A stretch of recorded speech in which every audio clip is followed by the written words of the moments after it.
At 2:13 a.m., Daniel was sitting on the floor of his apartment, surrounded by half-finished things. A guitar with dust on it, a half-built website open on his laptop, a notebook full of business ideas that never launched, a camera he swore he would learn to use properly.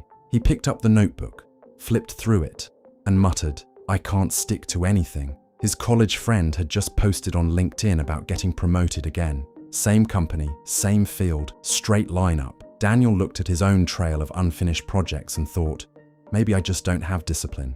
And that thought hurt more than any failure. That feeling, looking at your scattered interests and thinking you lack grit, is more common than you think. Society tells you to pick one lane. We repeat the phrase, "Jack of all trades, master of none," like it's an insult. But the full quote ends with something most people forget, often better than a master of one. What if your scattered path isn't a flaw? What if it's an adaptive response to a world that keeps changing? Today, I want to show you why feeling scattered might actually mean you're building something rare, what we can call an M-shaped mind, and how to use it without burning out. Back to Daniel. In school, he was always curious.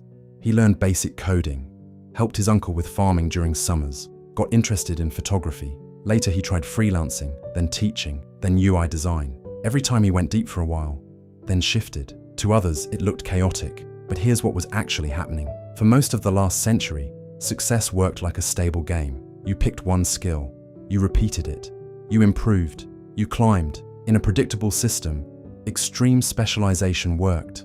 Master one thing, do it for 30 years, you win. But Daniel didn't grow up in that world. He grew up in a world where industries disappear, tools change every year, AI reshapes entire careers overnight. In unstable systems, extreme specialists can become fragile. If the one thing you mastered becomes irrelevant, you collapse. So Daniel's shifting interests weren't random weakness. They were an instinctive response to uncertainty. He wasn't failing to specialize. He was building multiple pillars. Psychology calls something like this far transfer. Specialists rely on near transfer. They solve familiar problems with familiar tools. But far transfer is different. It's when you take ideas from one field and apply them somewhere completely different. One day, while redesigning a website for a small organic brand, Daniel suddenly saw it differently. Because of his farming experience, he didn't think of the website as pages and buttons. He thought of it as an ecosystem.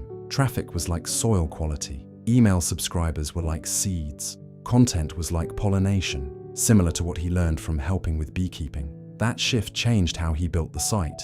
It performed better, not because he was the best coder, but because he connected ideas others didn't see. That's the strength of integration. But here's where he almost destroyed it. He tried to build all pillars at once, coding by day, launching a YouTube channel at night, learning investing on weekends, trying to freelance and teach at the same time. He burned out. The mistake wasn't being multi-skilled. The mistake was trying to grow every pillar simultaneously. The breakthrough came when he adopted what we can call serial mastery. Instead of juggling everything, he decided, for the next 18 months, I go deep into one pillar. He chose web development, focused fully, built income stability.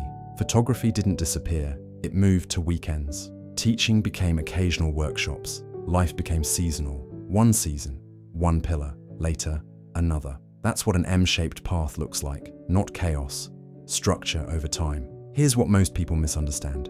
If you compare yourself to specialists, you will always feel behind. They climb one visible ladder. You're building multiple foundations, different growth models. An M-shaped mind has multiple areas of depth, connected by curiosity. But three things matter. First, stop labeling past interests as failures. They were structured learning phases. Even if you left them, they shaped how you think. Second, don't build all pillars at once. That leads to exhaustion. Choose seasons. Focus deeply, then shift deliberately. Third, recognize the power of psychological redundancy. In biology, systems survive because multiple parts can compensate if one fails. If one of your skills becomes irrelevant, you pivot. You don't panic because you're not dependent on a single identity. In a rapidly changing world, adaptability beats narrow fragility. Your strength may not be being the deepest expert in one room. It may be being the connector between rooms that rarely talk to each other, and that is increasingly rare. Look at your so-called unfinished projects.